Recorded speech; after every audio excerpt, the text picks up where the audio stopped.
The Waldorf Astoria ballroom glittered with crystals and wealth as New York's elite gathered for what the society pages had dubbed the wedding of the decade.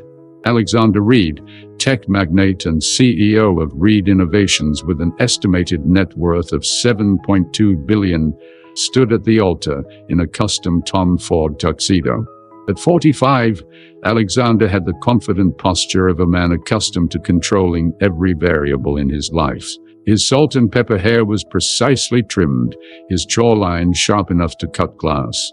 Beside him, Vanessa Huntington, a 32-year-old former model turned pharmaceutical executive, was radiant in a couture gown rumored to cost more than most people's homes. 500 guests watched in reverent silence. CEOs, celebrities, and politicians had flown in from across the globe, each invitation a carefully calculated alliance. The officiant had just asked if anyone objected to the union when the heavy double doors of the rear of the ballroom burst open. Standing in the doorway was a girl no older than 11, her brown hair windswept, wearing a simple blue dress that had clearly seen better days, her eyes wide and determined, locked onto Alexander's face from across the vast room. "Stop," a voice echoed through the shocked silence. "You can't marry her." Security moved forward instantly, but the girl darted between them with the nimbleness of youth. She raced down the aisle, her worn sneakers squeaking against the marble floor as gasps rippled through the crowd. 10 feet from Alexander, she stopped, her small chest heaving. "You promised Mom you'd come back," she said, her voice breaking. "Before she died, you promised." Color drained from Alexander's face as he stared at the child. The girl lifted her chin, tears streaming down her freckled cheeks. "My name is Emma Calloway. My mother was Sarah Calloway, and you're my father. My name is Theo Teller, and if this introduction has already sparked your curiosity, leave your like to follow the unfolding of this extraordinary journey. Which city are you watching this from? Let us know in the comments below." The ballroom erupted in chaos. Vanessa's expression hardened from shock to anger as she turned to her fiancé. Photographers who had been hired to document the joyous occasion now frantically captured what was quickly becoming a PR nightmare. "Security!" Alexander's best man called, but Alexander raised his hand, halting them. "Wait," he said, his voice barely audible. Emma stood her ground, clutching a worn photograph in her small hand. She extended it toward Alexander with trembling fingers. The image showed a much younger version of himself, arm wrapped around a smiling blonde woman on a beach at sunset. "Mom said you met in Boston during a conference. You were just starting your company," Emma continued, her voice gaining strength. "You were together for almost a year before you left. She never told you she was pregnant." Alexander took the photograph with unsteady hands. For a man known for his unflappable demeanor in billion-dollar negotiations, he appeared utterly lost. Recognition flickered in his eyes as he stared at the image of Sarah Calloway, a woman he hadn't seen in 12 years. "She tried to find you last year when she got sick," Emma said, wiping tears with the back of her hand. "She wrote you letters. Did you even read them?" The silence that followed told everyone in the room her answer. Alexander Reid, the man who personally reviewed every detail of every contract, whose attention to minutiae had built an empire, had delegated Sarah Calloway's desperate correspondence to an assistant who had deemed it unworthy of his attention. Vanessa backed away from Alexander, her perfectly contoured face a mask of humiliation and fury. "Is this true?" she demanded, her voice cutting through the whispers that had erupted throughout the ballroom. Alexander couldn't tear his eyes from the photograph. "Sarah," he whispered, the name falling from his lips like a long-forgotten prayer. When he finally looked up at Emma, there was something in his expression that no one in the business world had ever witnessed: vulnerability. "Where is your mother now?" he asked quietly. Though judging by the hollowness in his voice, he already knew the answer. "She died 3 weeks ago," Emma replied, her small shoulders squaring with a strength that belied her years. "Cancer. That's when they came to take me. I'm supposed to be in a foster home in Connecticut, but I ran away. I had to find you before." Her voice faltered. Before you got married and had a new family that didn't include me. The wedding planner was frantically ushering photographers out, while Vanessa's mother rushed to her daughter's side. Alexander's COO, James Mitchell, was already on his phone, undoubtedly calling the crisis management team. But Alexander heard none of it. 12 years of memories he'd deliberately locked away came flooding back. Sarah Calloway, the environmental science researcher he'd met at that conference in Boston, the woman who'd challenged his views on corporate responsibility, the woman who'd made him laugh in a way he'd forgotten was possible, the woman he'd left when Reid Innovations received its first major round of funding. "I need everyone to leave," Alexander announced suddenly, his voice finding its familiar commanding tone. "Everyone except Emma." Vanessa's gasp was audible. "Alexander, you cannot be serious. We are in the middle of our wedding." "The wedding is postponed," he replied without looking at her, his eyes still fixed on Emma. "Postponed," Vanessa hissed. "There are 500 guests here, including the governor." "James," Alexander called to his COO, "please ensure everyone is compensated for their travel expenses and inconvenience. Full refunds to all vendors, double payment to the staff for their discretion." James nodded grimly, already calculating the financial and reputational damage control. Vanessa removed her engagement ring, a 10-carat diamond that had been featured in Vogue, and slammed it on the altar. "There won't be a postponement, Alexander. There won't be anything," she declared before storming down the aisle, her mother and bridesmaids rushing after her. Within 30 minutes, the ballroom had emptied of all but Alexander, Emma, James, and Elizabeth Gardner, Alexander's longtime attorney, who had materialized with remarkable speed. "Alexander, before you say anything else, we need to confirm paternity," Elizabeth said quietly, her legal mind already mapping potential scenarios. Emma's face crumpled. "You don't believe me." Alexander knelt before the girl, coming to her eye level for the first time. Up close, he could see features he'd missed before, the shape of her eyebrows, the slight cleft in her chin. His own reflection stared back at him. "It's just procedure, Emma," he explained gently. "But looking at you," he swallowed hard. "I knew your mother very well once. We were important to each other. She kept every email you ever sent her," Emma said. "She printed them all and put them in a blue box with the pictures. She said you were brilliant and kind before the money changed everything." James cleared his throat awkwardly. "Alex, the press is already gathering outside. We need a statement." Alexander stood, straightening his jacket with the automatic precision of a man who'd spent decades perfecting his public image. "Tell them the wedding has been postponed due to a family emergency. Nothing more." "And the child?" Elizabeth asked. "Emma," Alexander corrected her firmly. "Her name is Emma." The gleaming penthouse at 157 towered 70 floors above Central Park, offering panoramic views of Manhattan that normally gave Alexander a sense of accomplishment and control. Tonight, however, as he stood at the floor-to-ceiling windows, the city lights blurred into insignificance compared to the reflection he could see behind him. Emma sat perched on the edge of his white leather sofa, looking impossibly small in the vast, minimalist living room. Her worn backpack, containing everything she'd brought with her, sat at her feet. She hadn't touched the hot chocolate his housekeeper had hastily prepared before being dismissed for the evening. "Are you going to send me back?" she asked, breaking the silence that had stretched between them since they'd arrived from the hotel. Alexander turned from the window. "No," he said firmly. "Not until we figure things out." "The lady in the suit said you have to do a DNA test," Emma said. "But Mom never lied, not even when she was really sick and the doctors asked if she was in pain." Alexander crossed the room and sat on the coffee table across from her, noting how she subtly leaned away from him. There was wariness in her posture, the instinctive caution of a child who had learned that adults were not always reliable. "Elizabeth is just doing her job," he explained, "but we'll get it done quickly, tomorrow morning." Emma nodded, her eyes drifting around the austere apartment with its museum-quality art and distinct lack of anything that might suggest a child could belong there. Your house is really big and really white. Despite everything, Alexander felt a small smile tug at his lips. The designer called it minimalist contemporary. It looks like a spaceship, Emma concluded.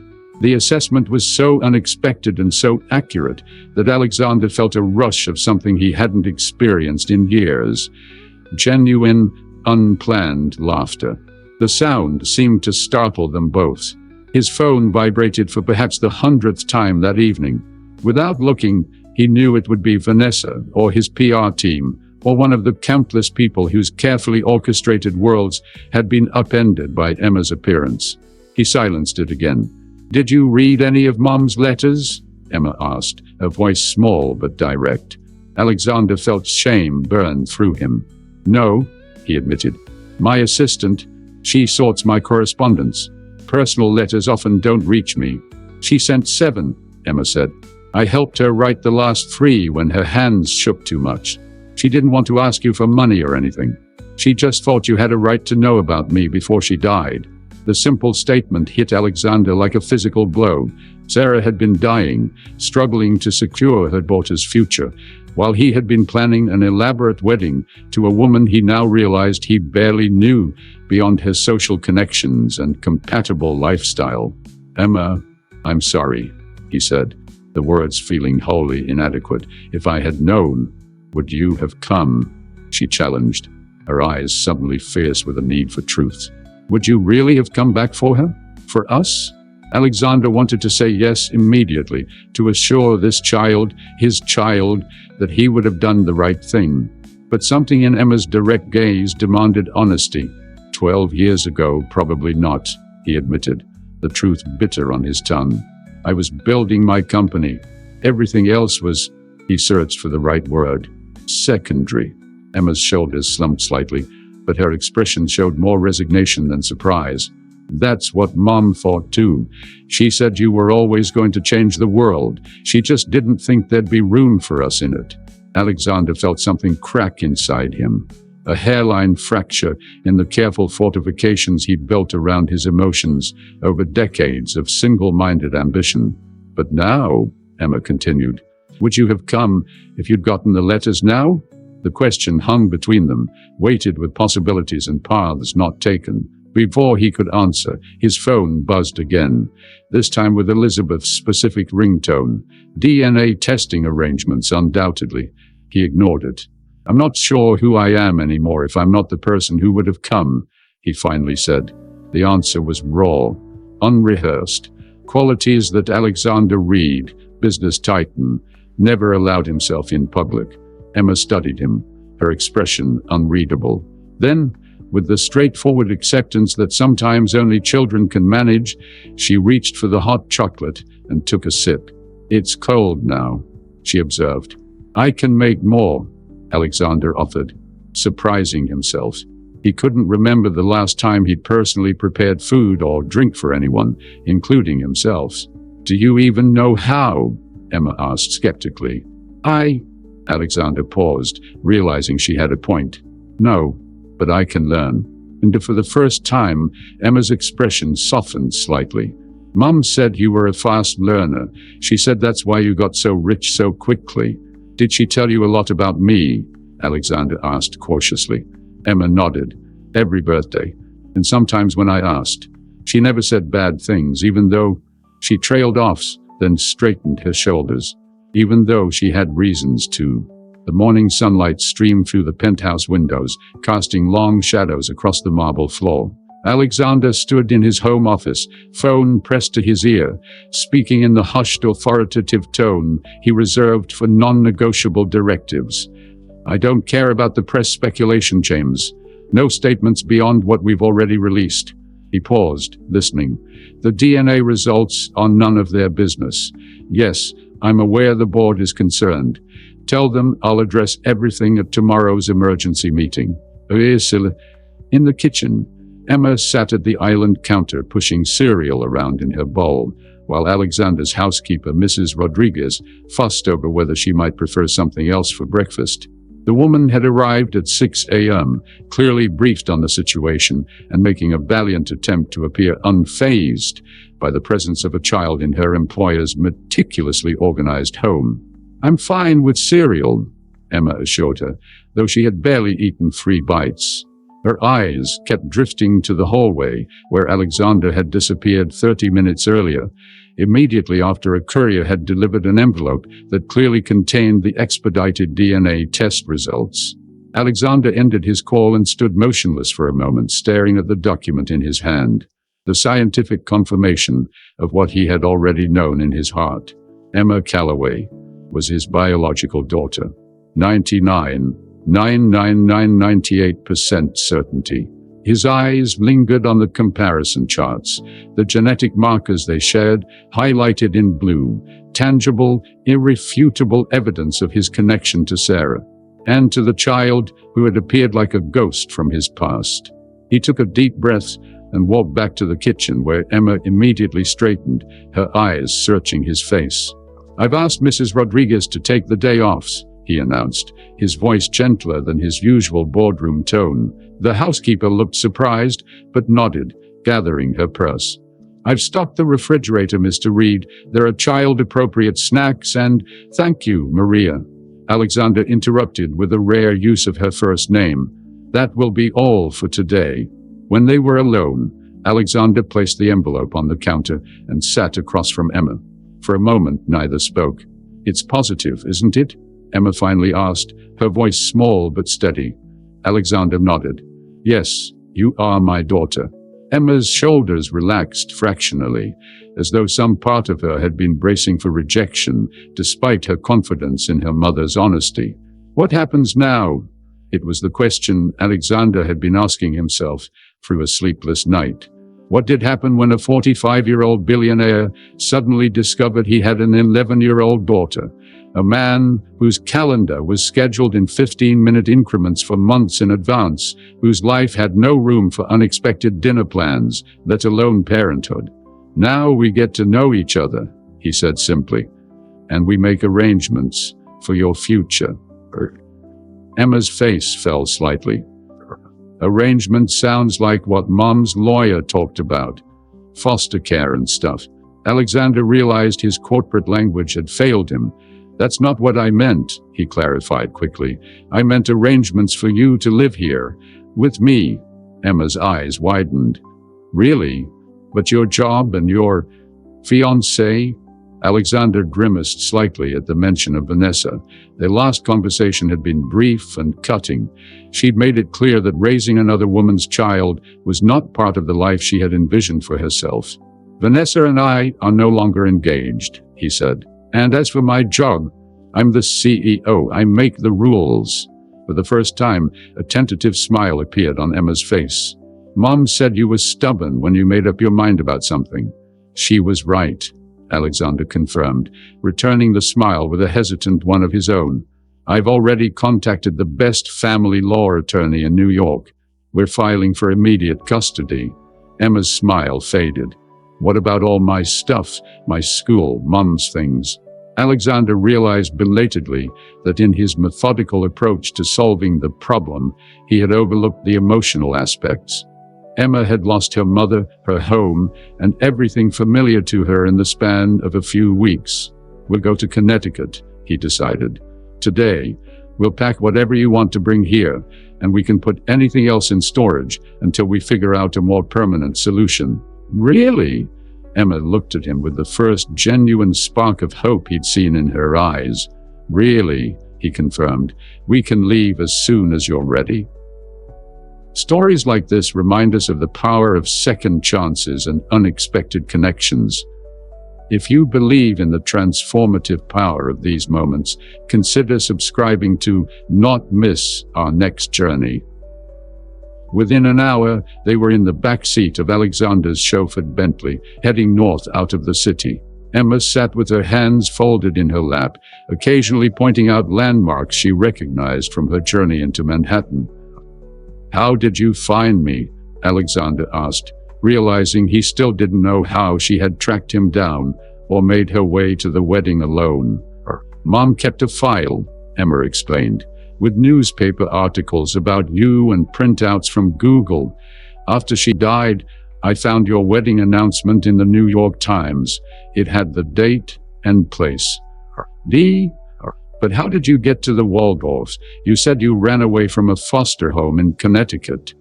Emma looked down at her hands. I took money from my foster mom's purse for the train ticket. I'm not proud of that, she added quickly. I'm going to pay her back someday. Alexander studied the child beside him, her resourcefulness, her determination, her moral compass despite desperate circumstances. There was so much of Sarah in her, but he could see himself too, in her strategic thinking, her persistence. We'll send her twice what you took, with a note explaining, he decided. Does that seem fair? Emma nodded, visibly relieved. What about your wedding? All those people were there. Are they mad at me? Alexander considered how to answer. The truth was that his phone contained dozens of messages from guests, ranging from concerned to gossip-hungry. The business press was having a field day. His PR team was in crisis mode. And yet, sitting beside this child who had braved so much to find him, none of it seemed to matter the way it would have 3 days ago. The only person who has a right to be upset is Vanessa, he said honestly. And that's my responsibility, not yours. The rest will sort itself out. The car turned onto a modest street, lined with small, well-maintained homes, a world away from the luxury high-rises and exclusive enclaves that had been Alexander's habitat for the past 2 decades. That one, Emma said, pointing to a pale blue 2-story house with a small front garden. That's where Mom and I lived. Alexander felt his chest tighten as he gazed at Sarah's home. Had she watched the value of his company climb into the billions from this modest house? Had she struggled while he acquired properties around the world that he barely visited? The foster mother, Mrs. Winters, was a harried-looking woman in her 50s with kind eyes and a perpetually worried expression. She nearly collapsed with relief when she opened the door to find Emma standing on her porch. "Thank God you're safe," she exclaimed, pulling Emma into a tight hug before looking up at Alexander with sudden wariness. "Who are you?" "Alexander Reid," he said, extending his hand. "Emma's father." The woman's eyes widened in recognition. Even in suburban Connecticut, the name of one of America's wealthiest tech entrepreneurs carried weight. She looked from Alexander to Emma and back again. "Sarah never mentioned me. It's complicated," Alexander replied, a phrase that felt laughably inadequate. "May we come in? We need to discuss Emma's situation." Inside, the house was cluttered but clean, with mismatched furniture that spoke of practicality rather than design. Alexander felt oddly out of place in his bespoke suit among the worn sofas and family photos. "Emma, why don't you go up and start gathering your things?" Mrs. Winters suggested gently. "Mr. Reid and I need to talk." Once Emma had disappeared upstairs, Mrs. Winters turned to Alexander with a protective fierceness that surprised him. "Sarah Calloway was my friend for 15 years, she said without preamble. She never once mentioned that Emma's father was, well, you. She said he was someone who chose his career over family." Alexander felt the words like a slap, but he couldn't deny their essential truth. "I didn't know about Emma until 3 days ago," he said. "Sarah and we lost touch before she knew she was pregnant." Mrs. Winters' expression softened slightly.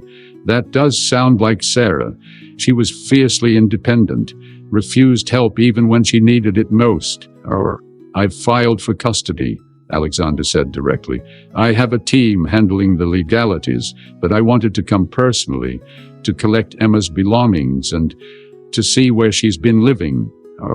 Mrs. Winters studied him skeptically.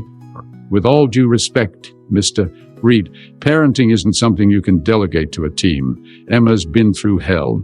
She watched her mother waste away for months. She needs stability, not a celebrity lifestyle with a father she doesn't know." Alexander bristled at her presumption, but forced himself to consider her words.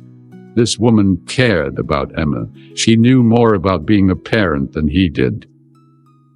"I understand your concern," he said carefully, "but I am her father. I may have a lot to learn, but I'm committed to providing her with everything she needs." "Including your time?" Mrs. Winters challenged.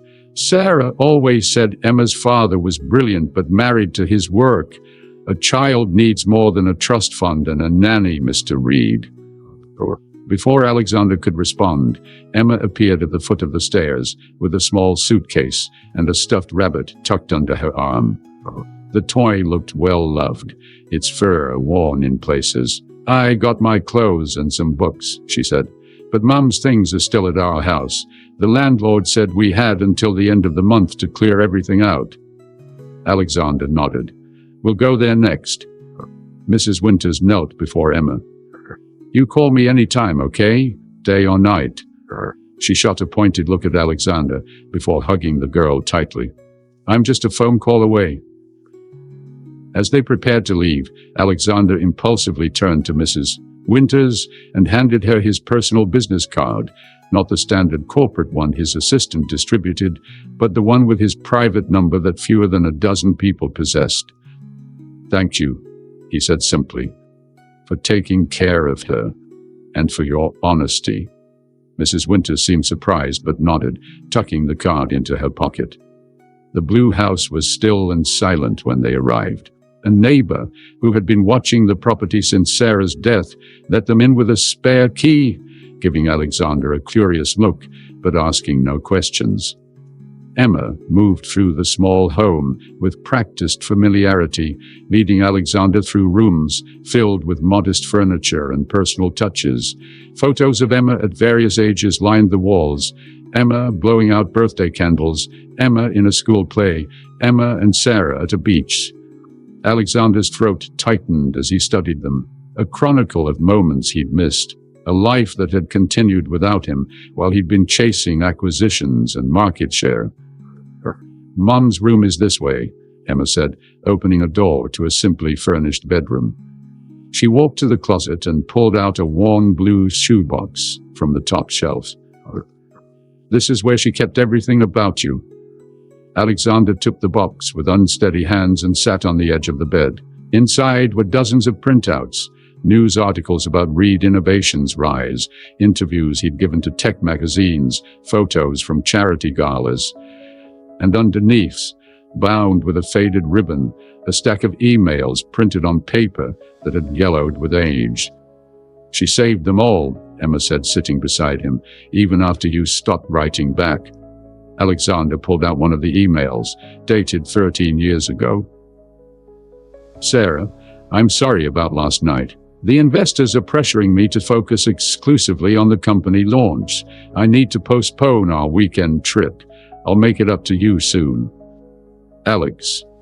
Another, dated a month later. "I know I've been absent lately. The company is consuming everything right now. This funding round is make or break. I need just a little more time to get everything stabilized. Alex."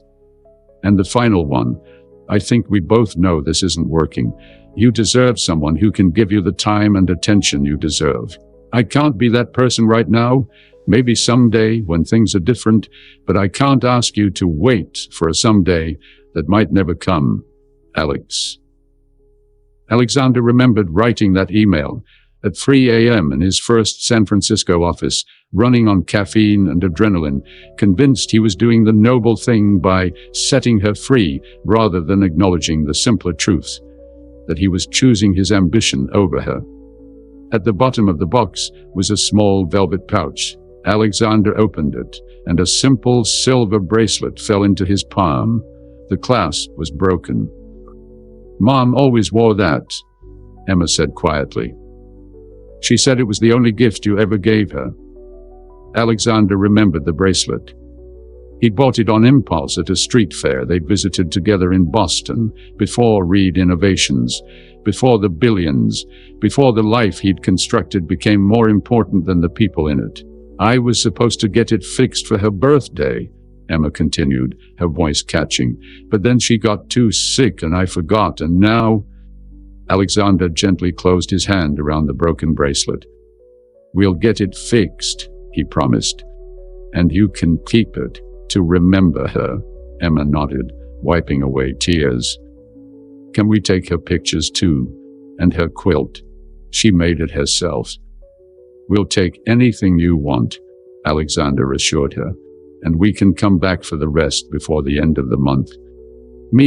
As Emma moved around the house, selecting treasured items, Alexander found himself standing in the small kitchen, looking at a refrigerator covered with Emma's artwork and school papers. A calendar hung nearby, with doctor's appointments marked in Sarah's neat handwriting.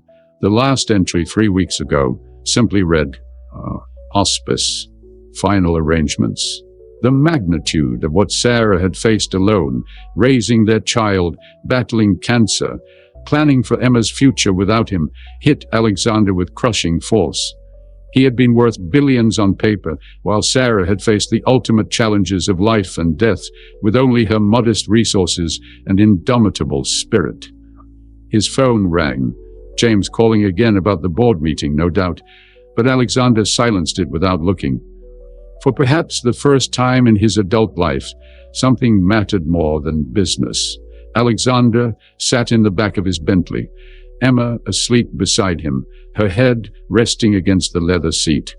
The car was filled with boxes containing Sarah's photographs, Emma's books, and carefully selected mementos from their life together. The blue shoebox sat on Alexander's lap, its contents now examined in painful detail. His phone vibrated again. Elizabeth Gardner this time. He answered quietly, careful not to wake Emma. I'm heading back to the city now, he said in lieu of greeting. Alex, we need to talk before the board meeting tomorrow, Elizabeth replied, her voice tense. There's been development. Alexander glanced at Emma. I'm listening. The press has the full story. Someone at the wedding sold details to the tabloids. It's everywhere.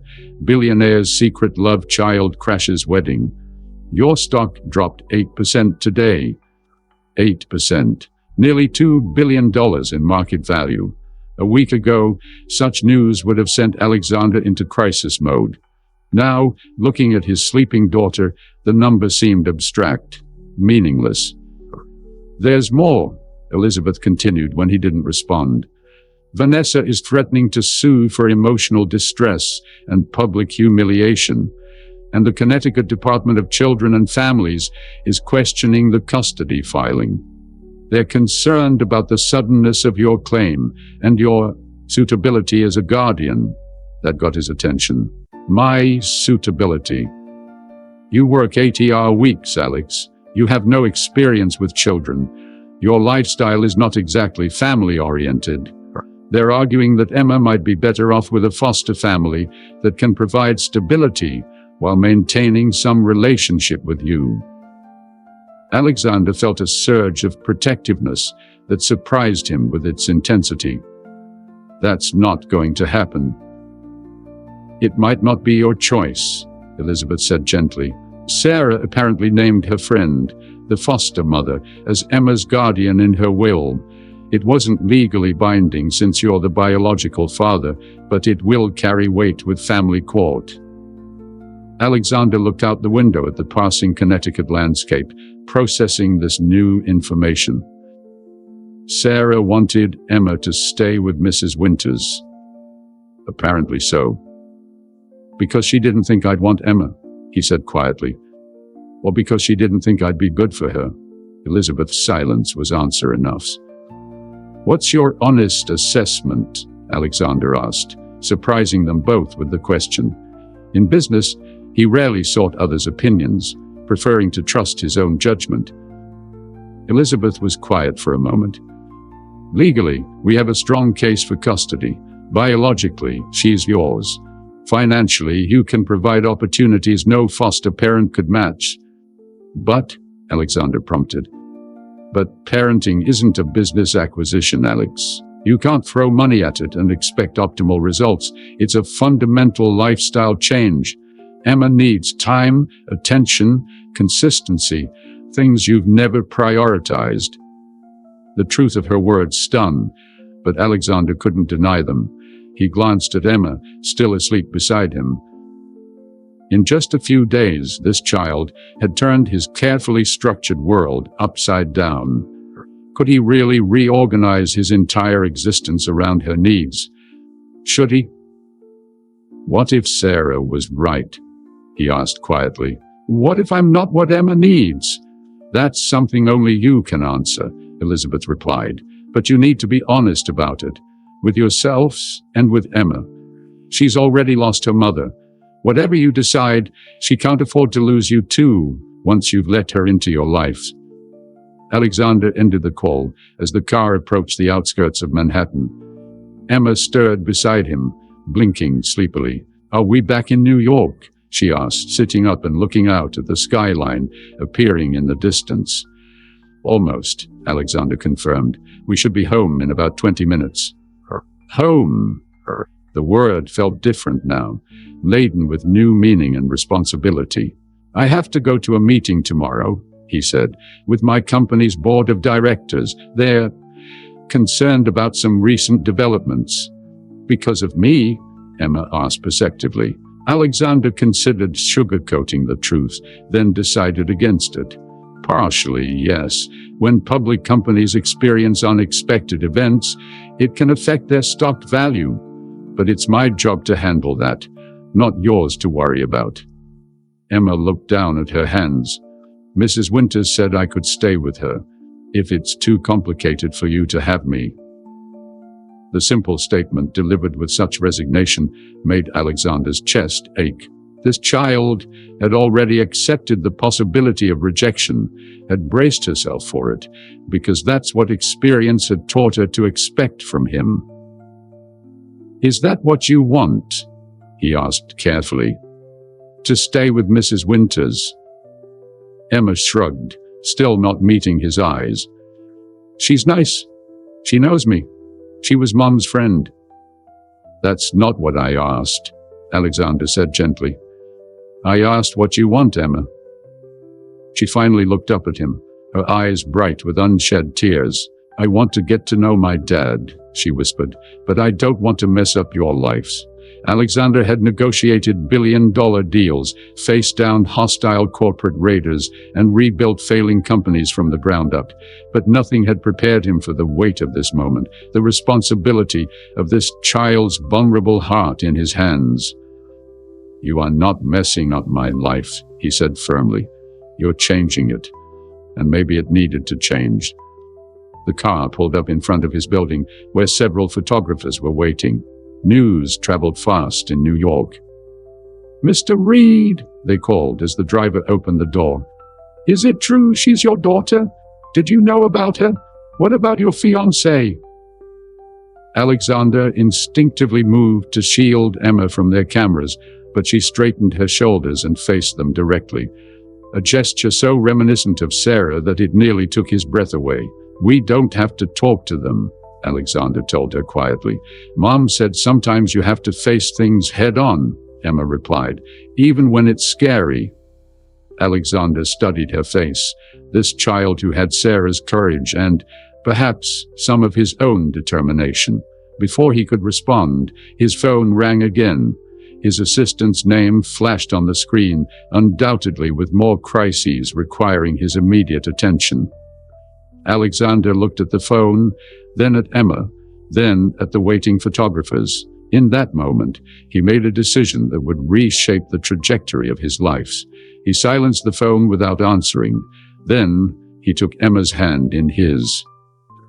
"You're right," he told her. "Sometimes you do have to face things head-on." Together, they walked past the photographers and into the building, Alexander nodding briefly to the doorman, but offering no statements or explanations to the press. They rode the elevator in companionable silence up to the penthouse. Inside, Alexander went straight to his home office, with Emma following curiously behind him. She watched as he opened his laptop and began typing rapidly. "What are you doing?" she asked. "Writing an email to my executive team," he replied without looking up. I'm informing them that effective immediately, I'm taking a 3-month sabbatical from day-to-day operations. Emma's eyes widened. Because of me? Alexander paused his typing and turned to her. For you, he corrected. And for me. We need time to figure this out. What our life looks like together. That can't happen if I'm working around the clock. But your company has an excellent management team that can function without me for a while, he finished for her. Reid Innovations existed before me, and it will exist after me. But I only get one chance to be your father. As he said the words aloud, Alexander felt their truth resonate within him. For decades, he had defined himself by his work, measured his worth by his wealth and achievements.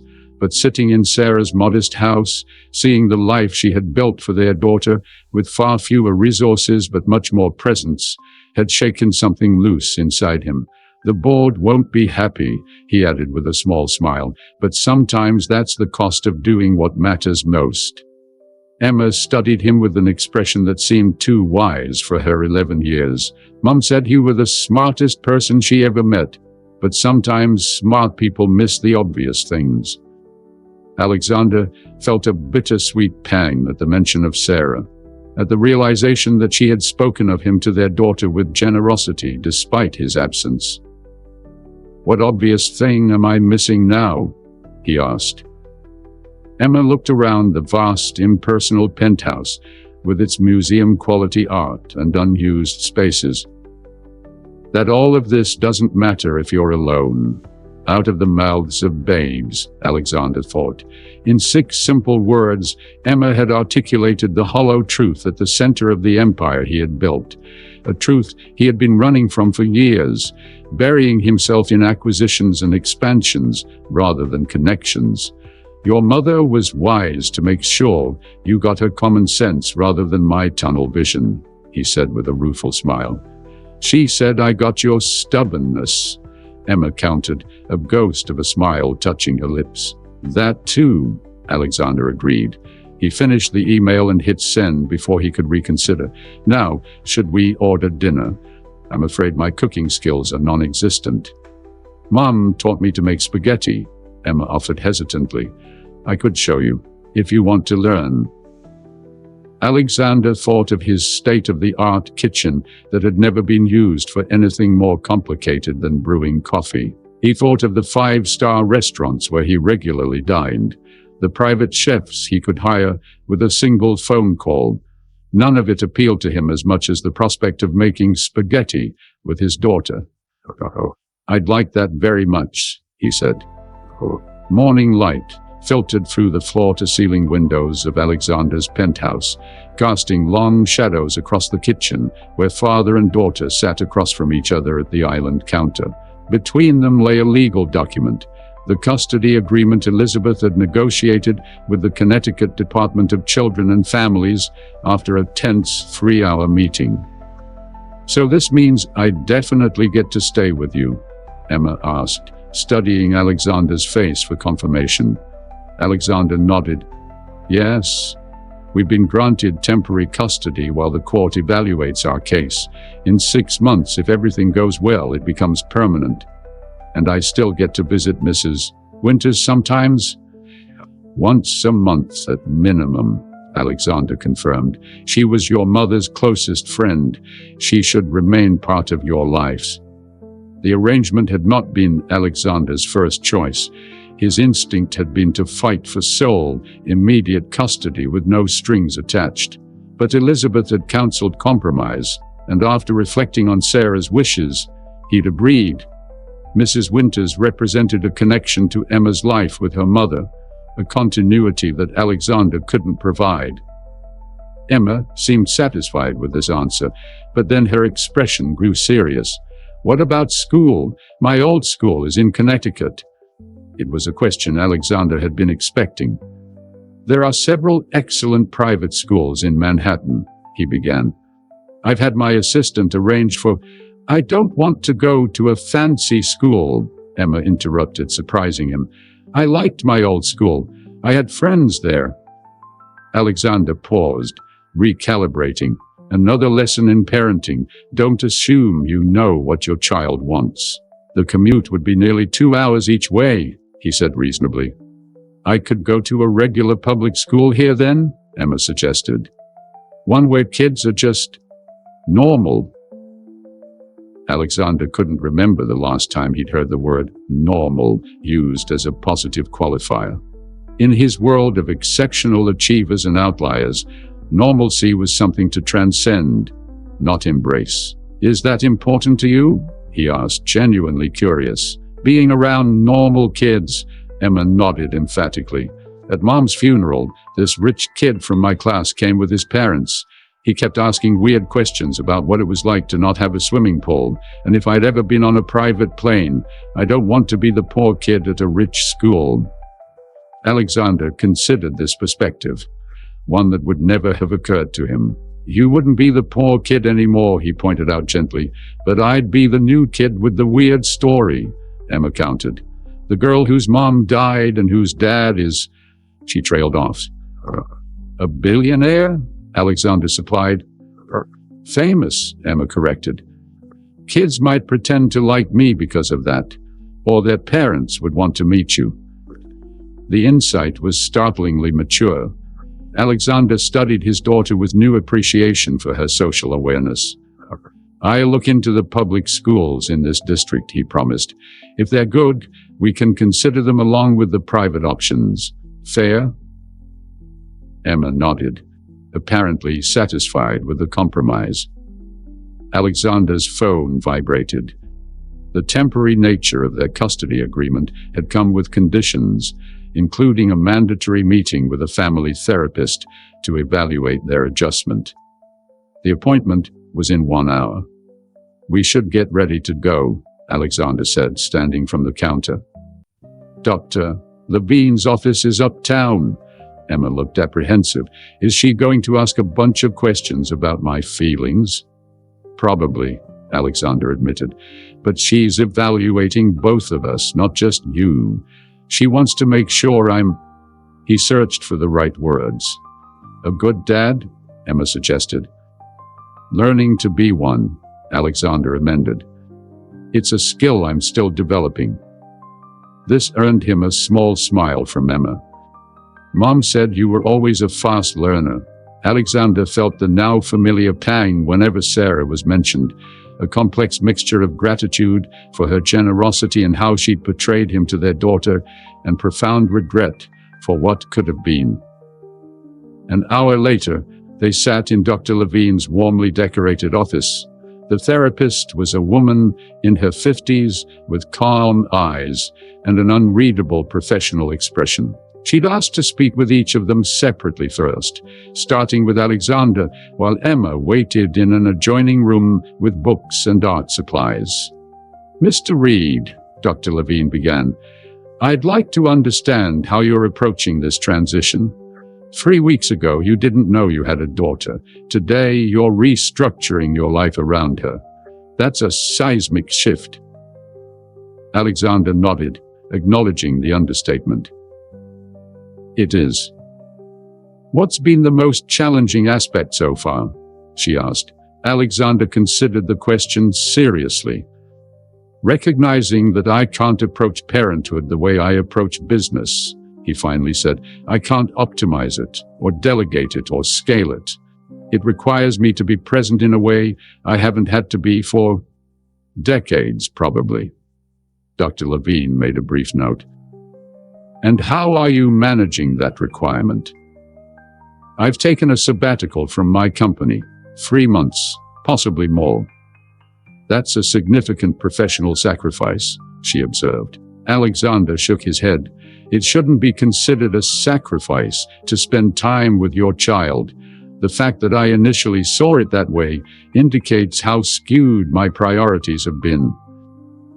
Dr. Levine's expression revealed nothing, but her pen moved across her notepad again.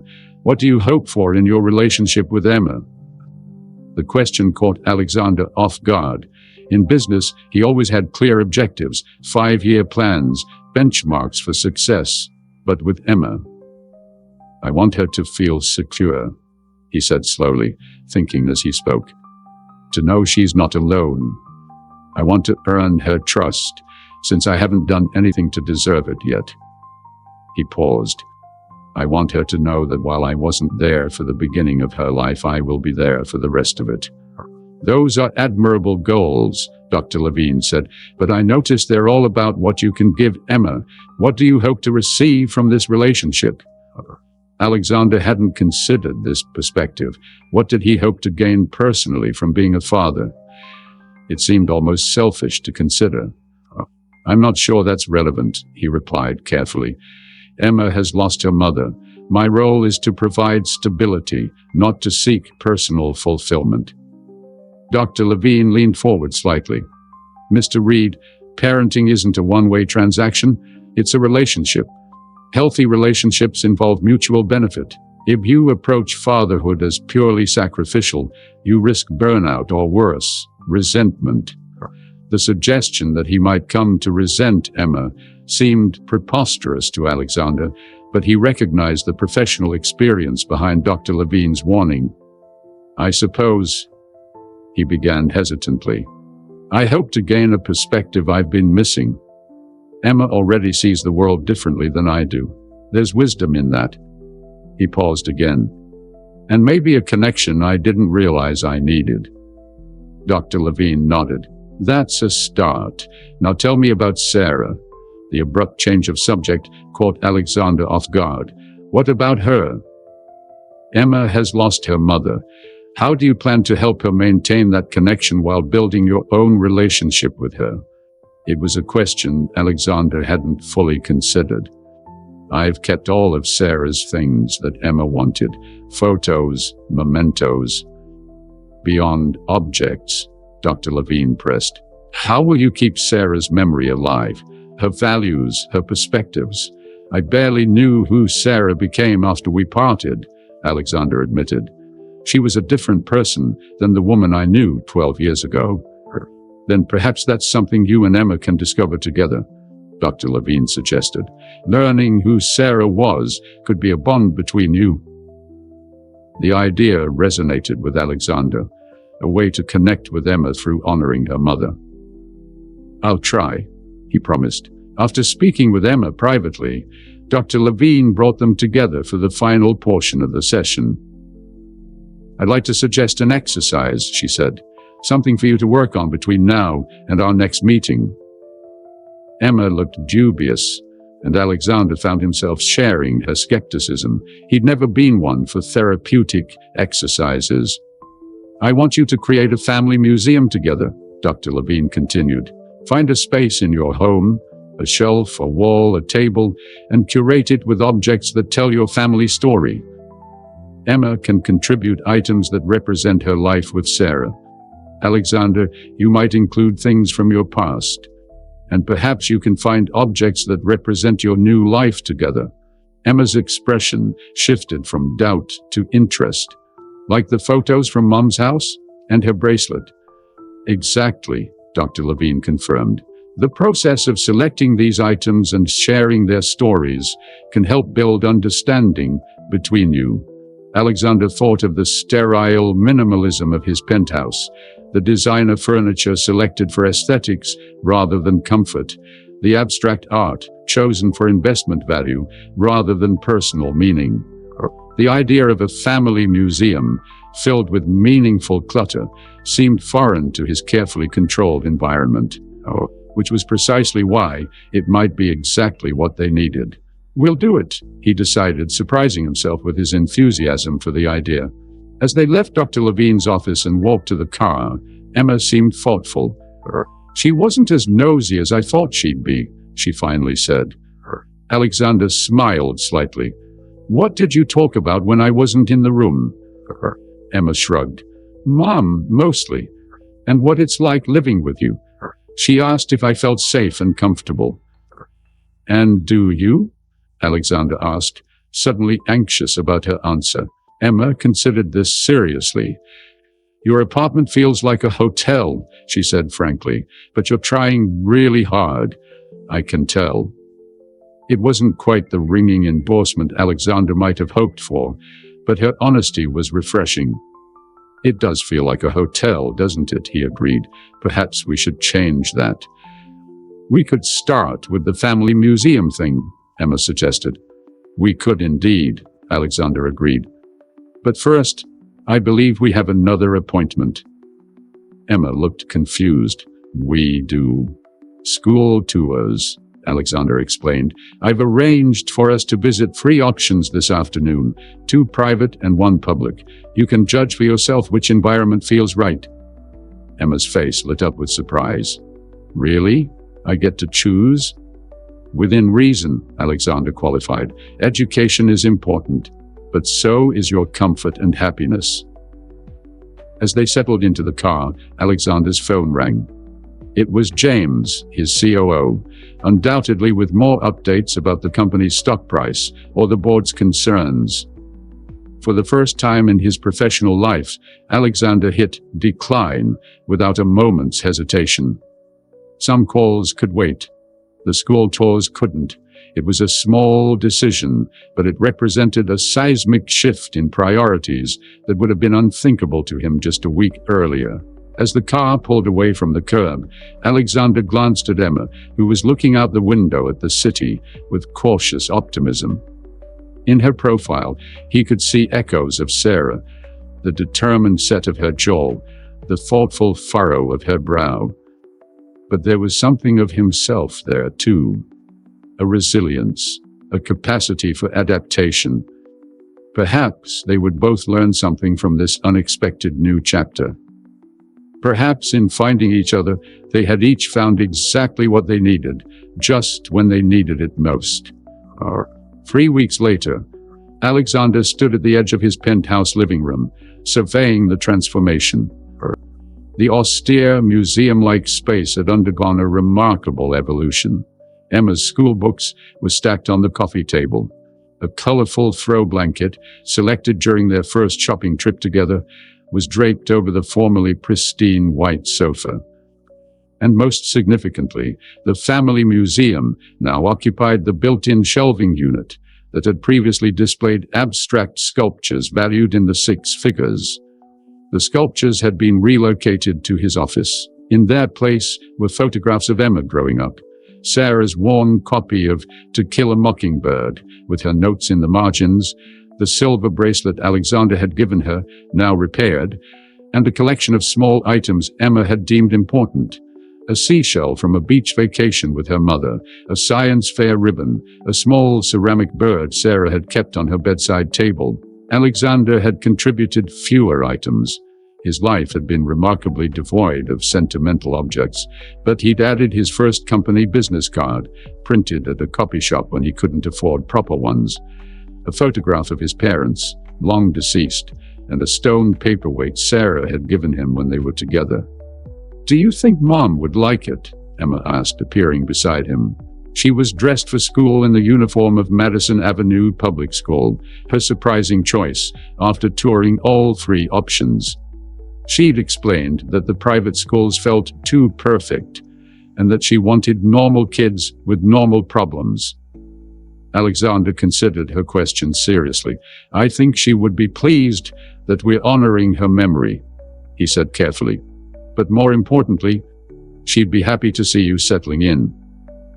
And Emma was settling in, albeit with occasional rough patches.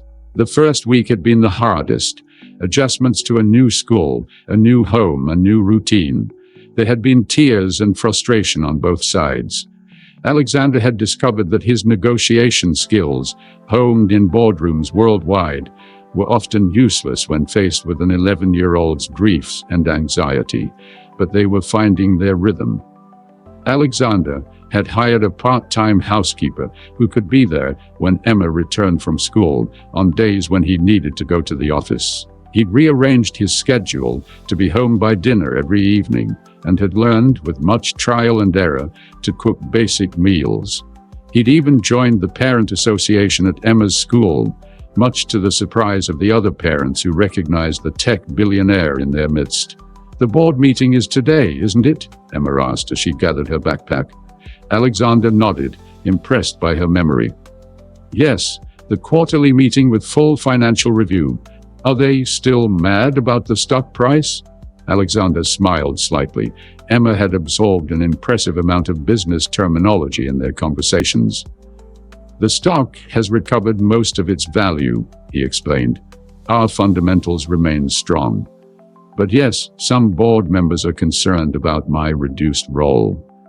What he didn't tell Emma was that 2 board members had explicitly suggested that his personal situation was interfering with his leadership. One had even hinted that perhaps Alexander should consider stepping down as CEO while remaining as chairman, a subtle but significant demotion. You can go back to working more if you need to, Emma offered, her expression serious beyond her years. I'm okay now. I know where everything is, and I have friends at school, and Mrs. Rodriguez is nice. Alexander felt a swell of emotion at her selflessness. This child attempting to make his life easier when it should be the other way around. I appreciate that, he said, kneeling to her eye level as he'd learned to do when discussing important matters. But my current schedule is working well for both of us, I think. The company survived before I started working 80-hour weeks. It can adapt to my new priorities. Emma studied his face, seemingly checking for insincerity. Finding none, she nodded. Okay, but if you change your mind, you'll be the first to know, Alexander promised. Now, are you ready? The car is waiting. They rode down the elevator together, a morning ritual that still felt novel to Alexander. For years, he had moved through life alone, considering only his own schedule, his own needs.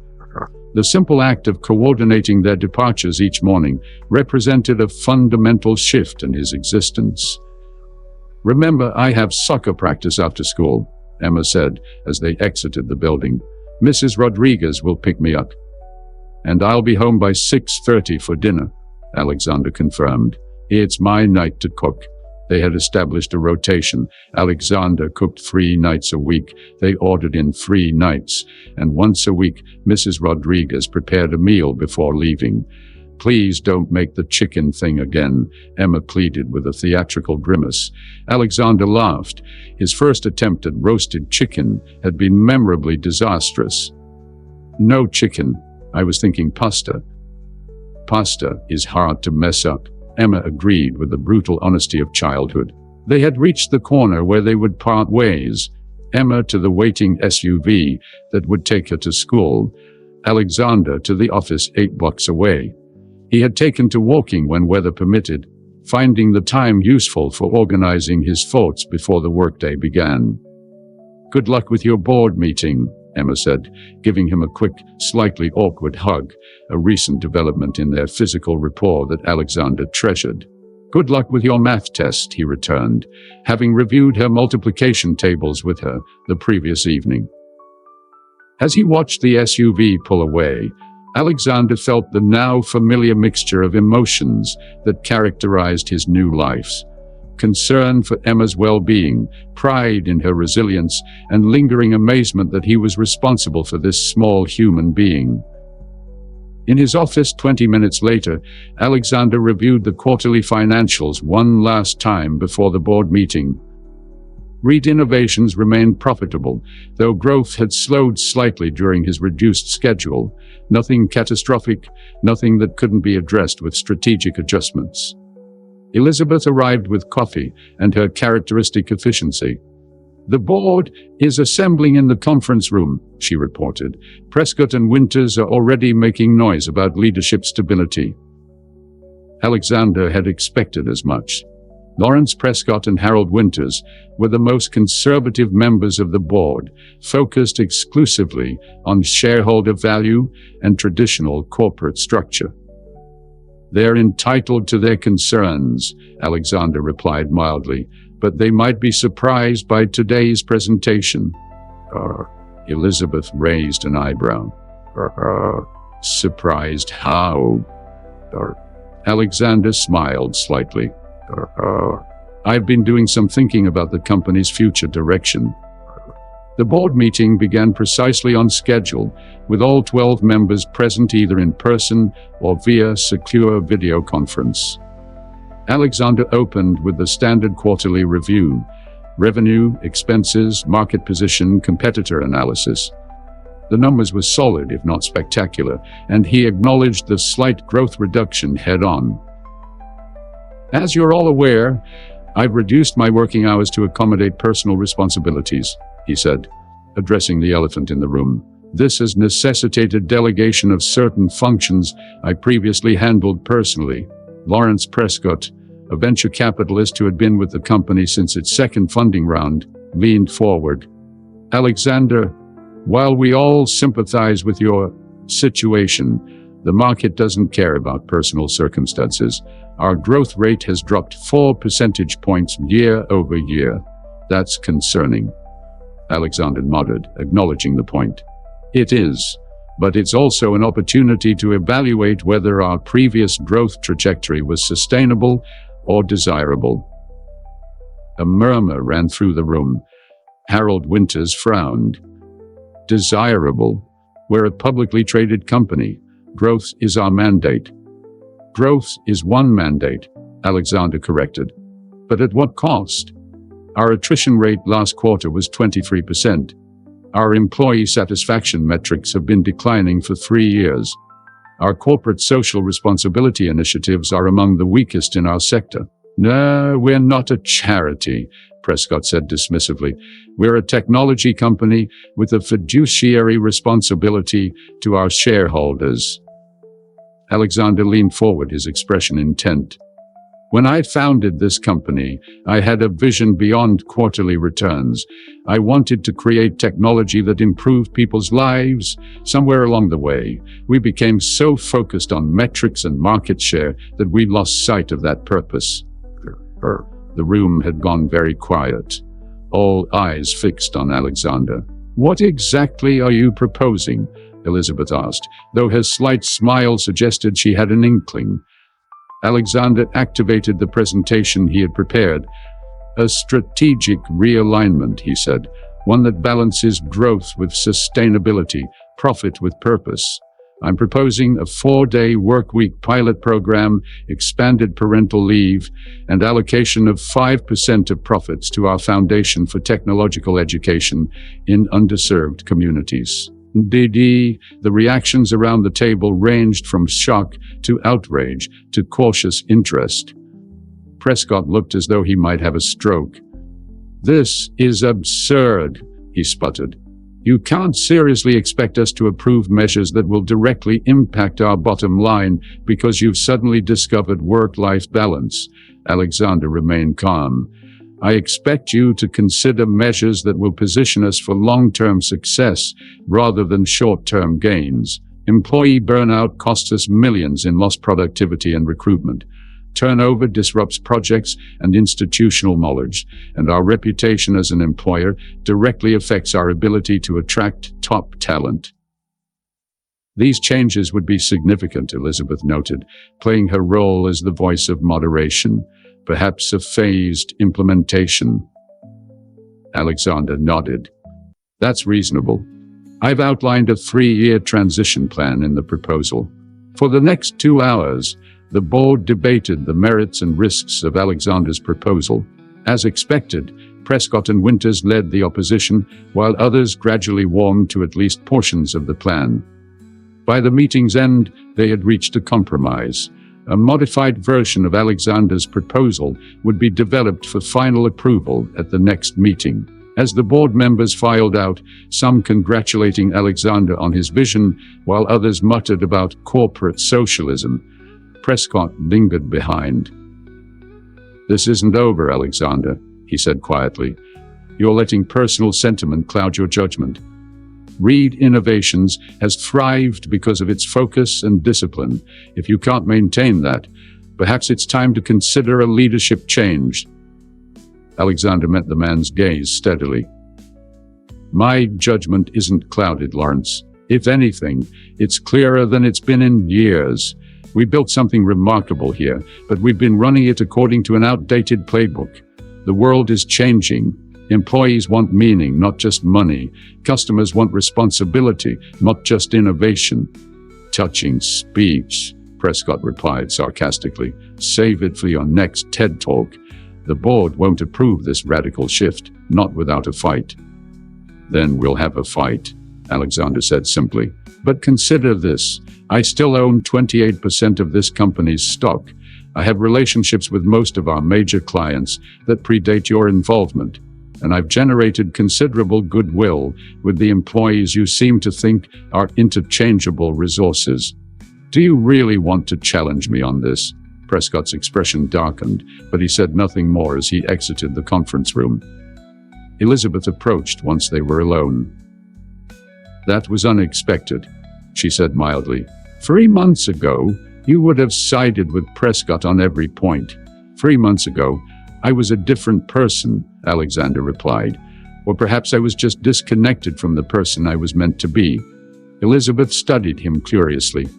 This isn't just about Emma, is it? It's about Sarah, too. Alexander hadn't anticipated her insight, but he nodded slowly. Sarah saw something in me once, something beyond ambition and ability. She believed I could build something meaningful. I lost sight of that when I lost her.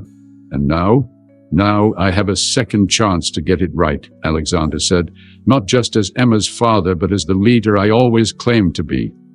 He gathered his papers, ready to head back to his office. The board will come around. The numbers support my case, even if Prescott can't see it yet. Elizabeth smiled. The Alexander Reid I've known for 15 years wouldn't have cared if the numbers supported his case. He would have pushed it through by sheer force of will. That Alexander Reid was effective, he acknowledged. But he was also alone. I'm discovering there are benefits to collaboration and compromise. Fatherhood suits you, Elizabeth observed, though I admit I never would have predicted it. Neither would I, Alexander agreed, but life rarely follows our predictions. The leaves in Central Park had begun to change color, painting the landscape in vibrant shades of red and gold. Alexander and Emma walked along the winding path, enjoying the crisp autumn air. It had been nearly 3 months since Emma had crashed his wedding. 3 months that had transformed Alexander's life in ways he could never have imagined.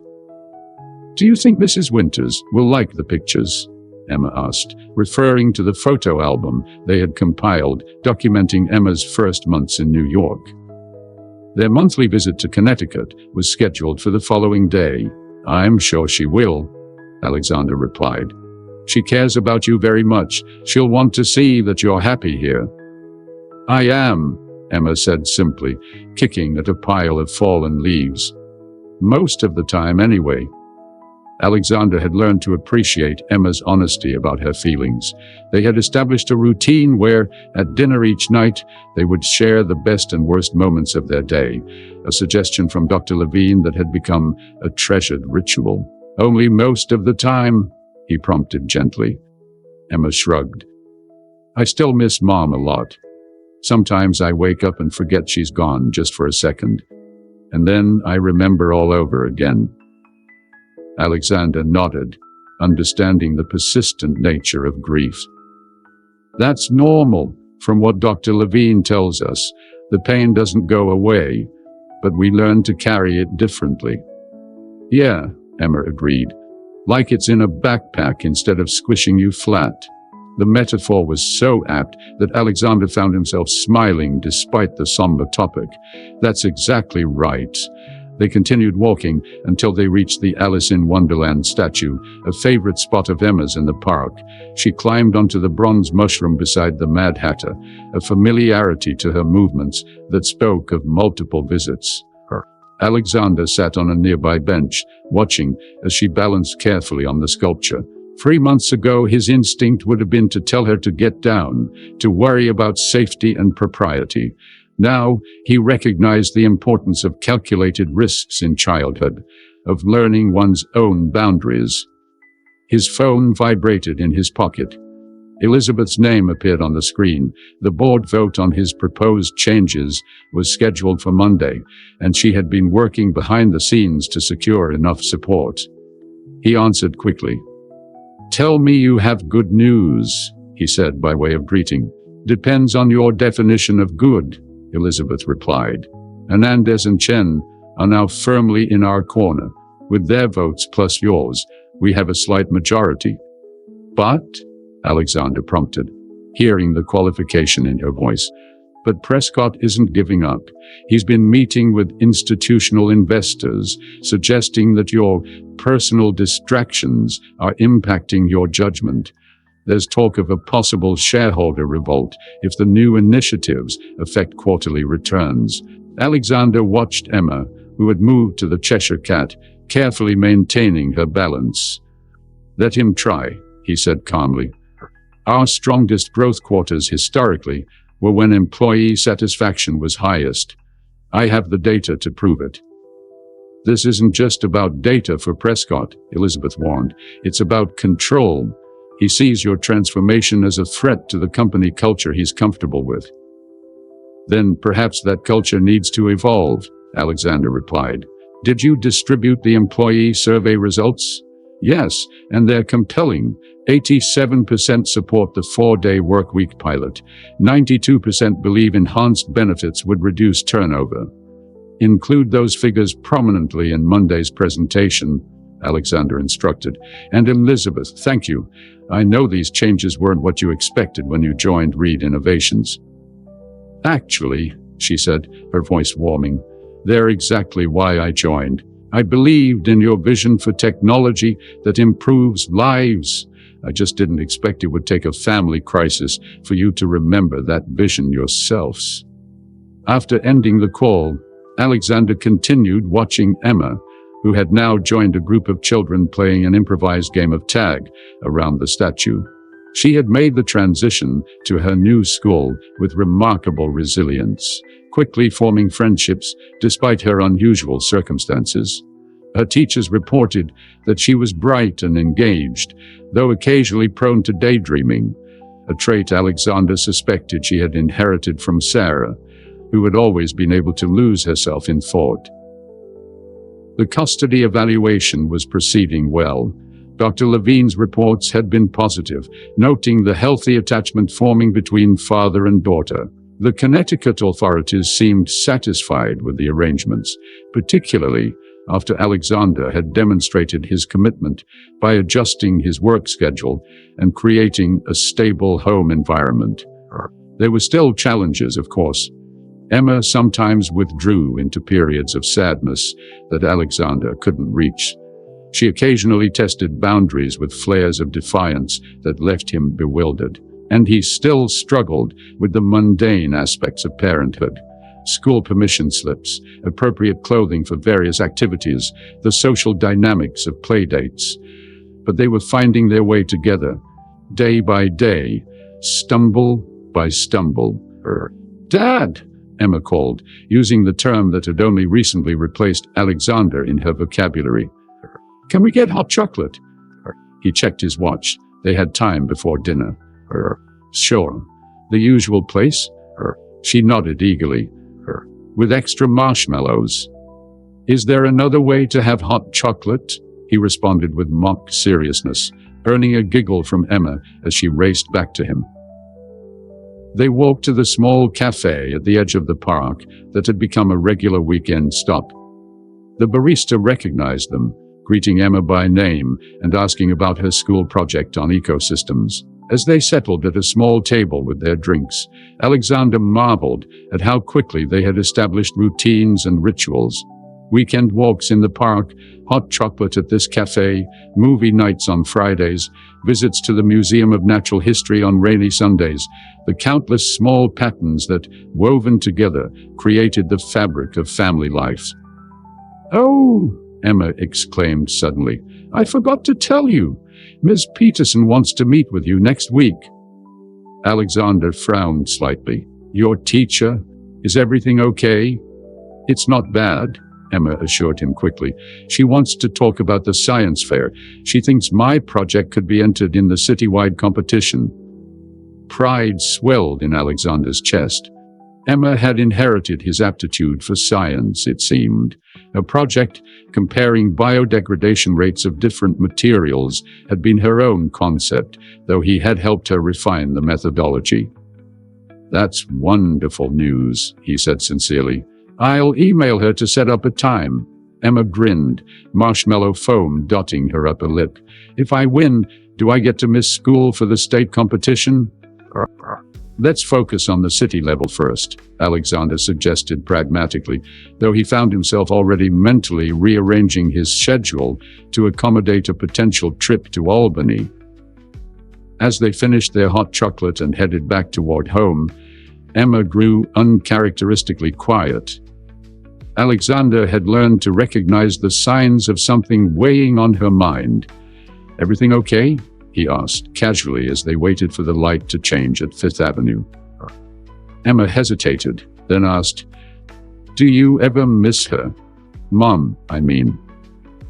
The question caught Alexander off guard.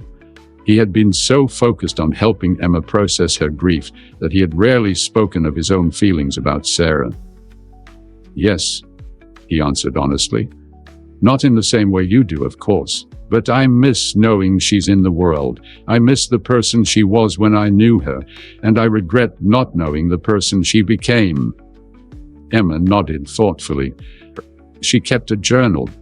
Did I tell you that?" "No," Alexander said, surprised. "You didn't." "It's in one of the boxes we brought from her room," Emma continued. "I found it last week when I was looking for her recipe book. I haven't read it. It feels private." Alexander understood her hesitation. "That's very respectful of you, but I thought maybe—" Emma looked up at him, her expression uncertain. "Maybe we could read parts of it together. The parts from when you knew her, so I could understand better what she was like then, and why she loved you." Alexander felt a tightness in his throat at the suggestion. This child offering to share her mother's private thoughts as a bridge between past and present. "If you're sure that's what you want," he said carefully, "I think it could help us both understand many things better." Emma nodded decisively. "I'm sure.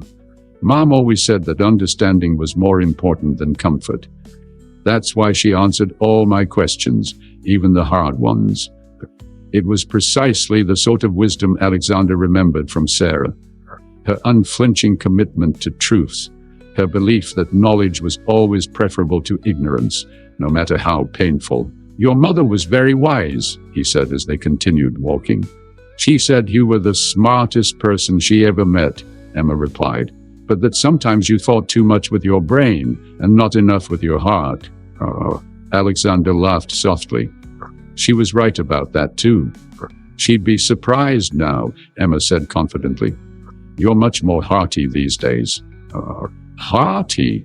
Alexander repeated, amused by her invented term. "You know," Emma explained, gesturing vaguely.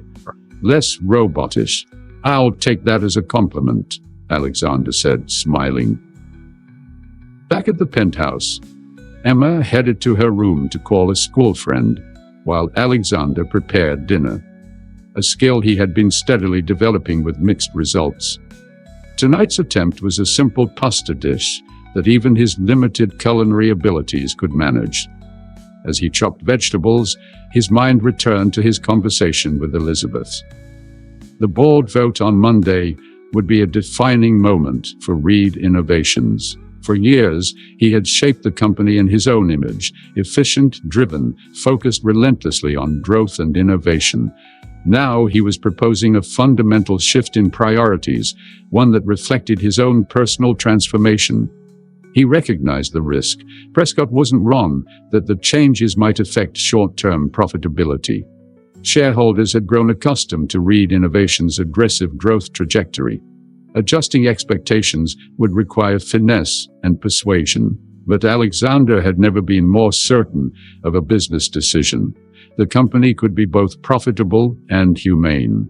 It could innovate while still respecting the needs of the humans who created that innovation. Sarah had tried to tell him this years ago, when Reid Innovations was still in its infancy. He hadn't been ready to hear it then. He was ready now. Emma reappeared, having changed into comfortable clothes. "Can I help?" she asked, eyeing his somewhat haphazard vegetable chopping. "Absolutely," Alexander replied, sliding the cutting board toward her. "Your technique is definitely better than mine." Emma took over the preparation with a confidence that reminded Alexander that she had been cooking with Sarah for years. She had skills and knowledge that he was only beginning to acquire. "Mrs. Rodriguez showed me how to make the sauce thicker," she explained as she adjusted the heat under the pan. "You were using too much water." Alexander watched her work, this child who was half him and half Sarah, yet entirely her own person. She had Sarah's practicality and his determination. She had her mother's empathy and his analytical mind. She was the best of both of them, a living legacy of a relationship that, while brief, had clearly contained genuine love. "What?" Emma asked, noticing his contemplative gaze. "Just thinking how lucky I am," Alexander answered truthfully, "that you found me." Emma smiled, a flash of happiness that transformed her face. "Mom always said things happen when they're supposed to, even if we don't understand the timing." As they sat down to dinner a short while later, Alexander reflected on those words. The timing of Emma's arrival in his life had seemed catastrophic at first. The public humiliation, the business disruption, the upending of his carefully controlled existence. Yet now, he couldn't imagine his life having continued on its previous trajectory. The empty penthouse, the loveless marriage to Vanessa, the endless pursuit of the next acquisition, the next product launch, the next billion. Sarah had given him an extraordinary gift by raising their daughter with such courage and grace, and Emma, with her mother's determination, had completed the circle by bringing them together when the time was right. "What are you thinking about?" Emma asked, interrupting his reverie. "You have that super serious look." "Just grateful," Alexander replied simply. "For this. For you." Emma rolled her eyes slightly at his sentimentality, but her smile revealed that the feeling was mutual. "You're getting really hearty," she teased. "Next, you'll be hugging your employees and crying at movies." "Let's not get carried away," Alexander replied with mock seriousness. "I have a reputation to maintain." Their laughter filled the apartment, a sound that had been absent from Alexander's life for far too long, and one he now recognized as the most valuable currency of all.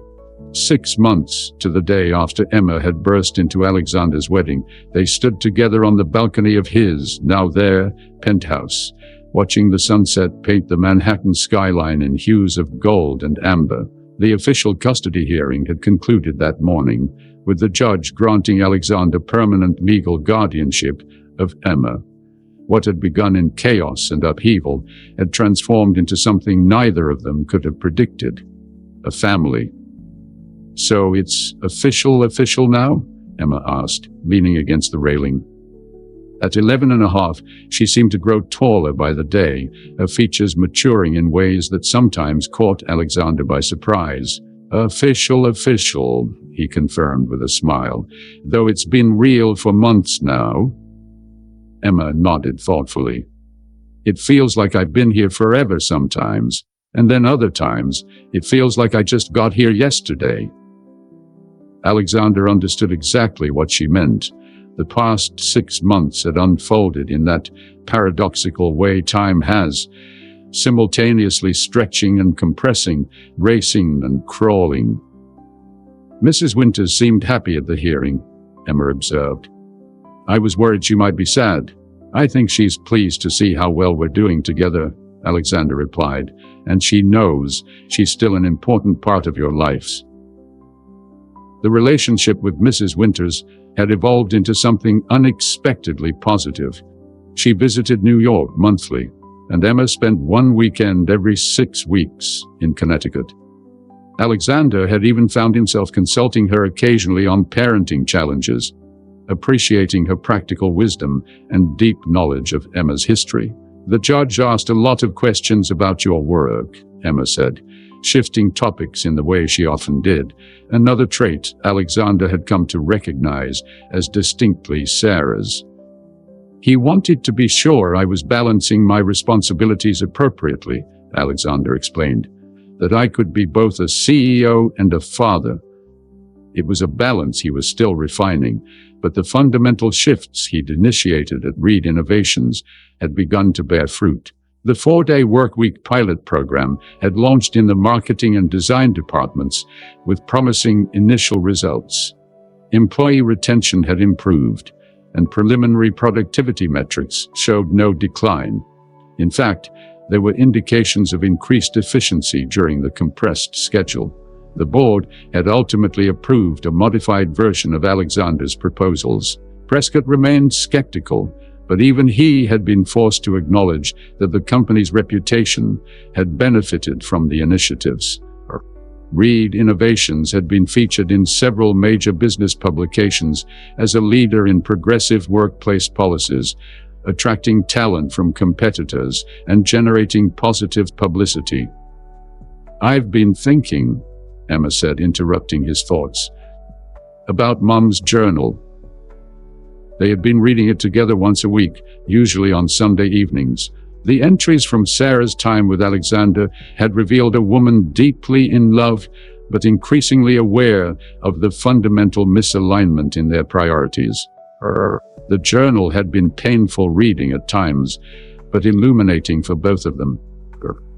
"What about it?" Alexander prompted when Emma didn't continue. "The last entry, the one she wrote for me before she died. She mentioned hoping you and I would find each other someday." Emma turned to face him directly. "Do you think she somehow knew I would look for you after she was gone?" Alexander considered the question carefully. "Your mother was remarkably perceptive. I think she understood that someday you would want to know your father, regardless of our history, and she trusted you to make that journey when you were ready. She also said something about hoping you'd find what you were looking for," Emma continued, "that the success you wanted wouldn't be empty when you got it." Alexander felt the familiar pang that accompanied these glimpses into Sarah's thoughts, her insights about him that had proven so prescient. "She was right about that too," he acknowledged. "I achieved everything I thought I wanted. But it wasn't until you arrived that I realized what was missing." Emma smiled, slightly embarrassed by the sentiment, but pleased nonetheless. "So now you have both, the company and me. And the company is better for it," Alexander added. "Your perspective has changed how I approach leadership. I'm building something more sustainable now, for the employees, for the users of our technology, and for us." A cool breeze swept across the balcony, and Alexander noticed Emma shiver slightly. "Should we go inside? Dinner should be ready soon." They had invited a small group to celebrate the court decision. Elizabeth, Dr. Levine, Emma's best friend from school, and her parents, and a few other individuals who had become important in their shared lives. As they moved inside, Alexander paused to look at the family museum that now occupied a prominent place in the living room. It had expanded beyond the initial shelf to include an entire wall, photographs, mementos, and artifacts of their evolving story. Sarah's presence remained evident throughout, in the pictures of her with baby Emma, in her books that now filled the bookshelves, in the quilt that draped the back of the sofa. But new memories had been added as well. Emma's first science fair ribbon from her new school, a photo of Alexander and Emma at a Yankees game, both wearing team caps and grinning widely.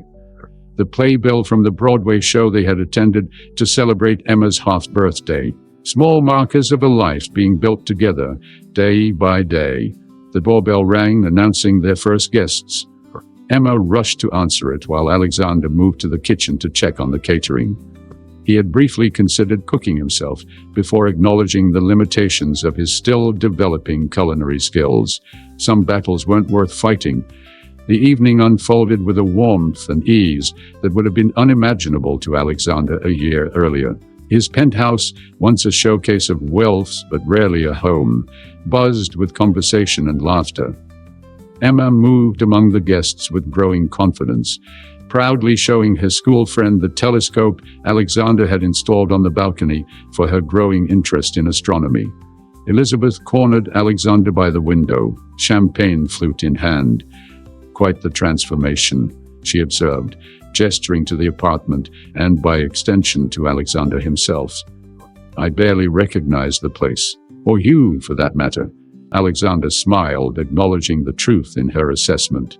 "For the better, I hope." "Undoubtedly," she confirmed. "The board is coming around too, you know. Even Prescott admitted yesterday that the media coverage of our new initiatives has been not entirely negative." "High praise indeed," Alexander replied with a laugh. "He's still pushing back on the profit allocation to the foundation," Elizabeth warned.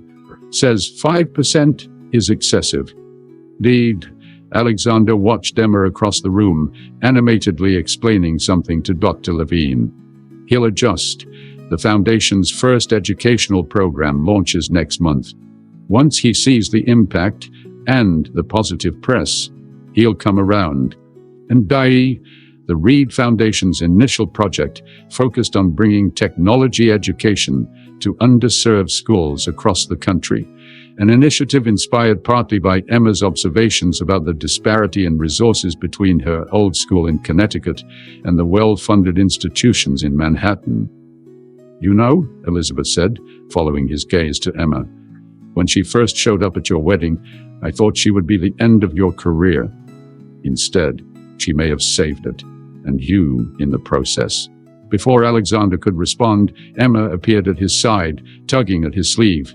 "Dad, can I show Lily my room? She wants to see my solar system model." "Of course," Alexander replied. "Just be down for dinner in 15 minutes.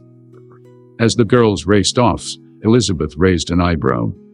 "Dad," she noted, "that's still new, isn't it?" Alexander nodded. "It started about 2 months ago. Still catches me by surprise sometimes." "It suits you," Elizabeth said simply. The dinner was a success, relaxed and joyful, with toasts to the new family unit and the journey that had brought them together. As the evening wound down and the guests departed, Alexander found himself on the balcony once more, enjoying a moment of quiet reflection. Emma joined him, wrapped in the quilt Sarah had made. "Today was perfect," she declared, leaning against him in the comfortable way she had recently adopted. "It was," Alexander agreed, "though I think the judge was a bit confused by our family museum concept." Emma giggled, his face when he saw Mom's ceramic frog collection. "But Dr. Levine said it showed how we're honoring her memory while building our own traditions." "Dr. Levine is very wise," Alexander observed. "We're lucky she's been helping us through this transition." They stood in companionable silence for a moment, watching the city lights twinkle against the night sky. "I have something for you," Alexander said finally, reaching into his pocket. "A small celebration gift." He handed Emma a velvet box. Inside was a silver bracelet, similar in design to the one he had once given Sarah, but sized for a smaller wrist. "It's like Mom's," Emma whispered, running her finger over the delicate links. "Similar, but not identical," Alexander explained. "I thought it could represent our connection to her, but also the new bond we've formed." Emma's eyes filled with tears as she fastened the bracelet around her wrist. "It's perfect," she said, her voice thick with emotion. Thank you. Thank you," Alexander countered gently, "for finding me, for giving me a second chance to be the person your mother once believed I could be." Emma wiped away a tear, then straightened her shoulders with characteristic resilience. "Mom would be happy," she declared with certainty. "She always said you were meant for important things. Nothing more important than this." Alexander replied, putting his arm around her shoulders. As they stood together looking out over the city they now both called home, Alexander reflected on the extraordinary journey of the past 6 months. He had lost a fiancée, but gained a daughter.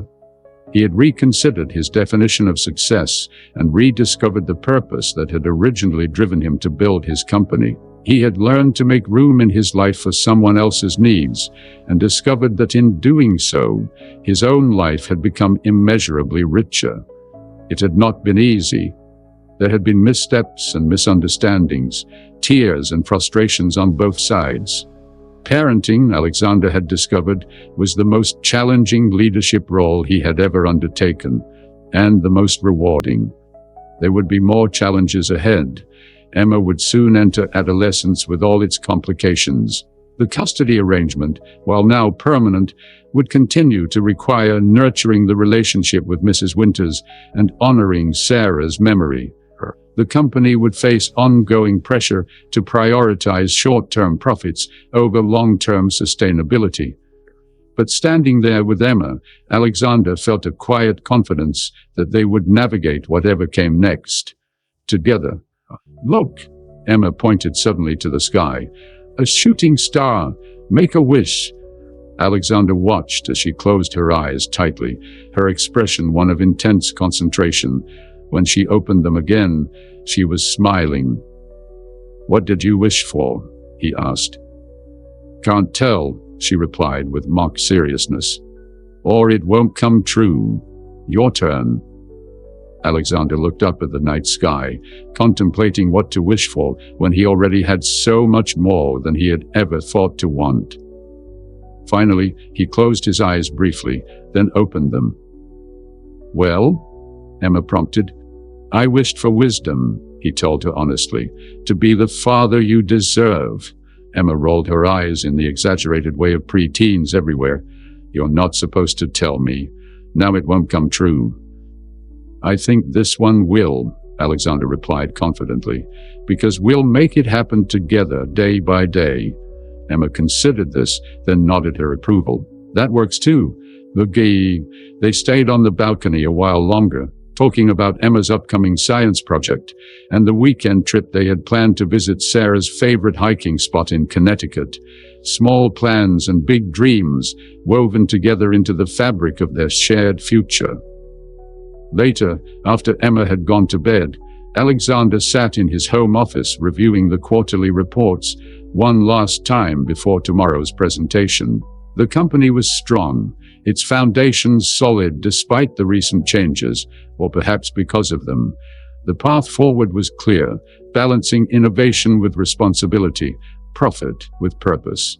On his desk sat a framed photograph, not of a corporate achievement or notable business milestone, but of Emma at her school's science fair, beaming proudly beside her project. Beside it was a small framed quote that Emma had given him, written in her careful handwriting: "Success is only meaningful when shared with those you love." She had found it in one of Sarah's books and thought he might like it for his office. It now served as a daily reminder of what truly mattered, a lesson he had nearly missed, but had been given a second chance to learn. Alexander closed the report and turned off his computer. The work would be there tomorrow, but tonight belonged to the quiet satisfaction of family and home, concepts that had once seemed foreign to him, but now formed the center of his world. Thank you for watching this story unfold. If you enjoyed this journey of rediscovery and transformation, please leave a comment sharing your thoughts. What other stories of unexpected family connections would you like to see? Remember to like this video and subscribe to our channel for more emotional tales that remind us what truly matters in life.